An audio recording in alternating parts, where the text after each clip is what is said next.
Hai guys, खुलुमबाय आइ आफा बिदा फंबाय नोंथांमोन आं दिदोम ब्लग इउटिउब चेनेलनिफ्राय बयखौबो आंनि गोसो गोरबो सिंनिफ्राय खुलुमनाय जासि हरबाय। आं दिनैहाय नोंथांमोननि सेराव मोनसे भिडिअ लानानै फैबावलायबाय। बे भिडिअखौ नोंथांमोनखौ नायलांगोन होननानै आङो गोसो गोरबोनिफ्राय मिजिंथिनाय थाबाय।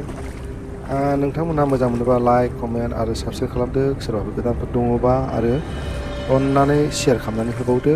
नोंथांमोननि मदद आरो नोंथांमोननि नायनायजों आंबो एसे दावखोनो हागोन खोमा आं मिजिंथिनानै बयनिसिमबो आंनि गोसो गोरबोनिफ्राय खुलुमनायखौ आङो बावहरनाय थाबाय। अननानै नायलांदो आरो साबस्क्राइब खालामनानै होदो बेखौनो खावलायबाय। नोंथांमोनहा बिदिनो आंखौ मदद खालामलांबाय थागोन होननानै आं मिजिंथिनाय थाबाय। गोजोन्थों। अननानै नायलांदो अननानै। मानास नेशनेल पार्क पानबारि रेन्ज आदै बायलै साम'आ आदै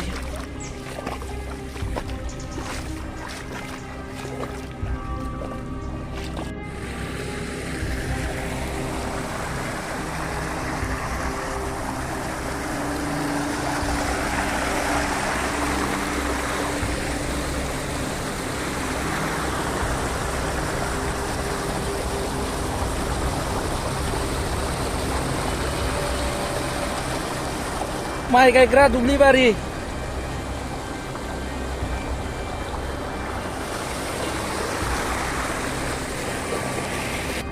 भिडिअ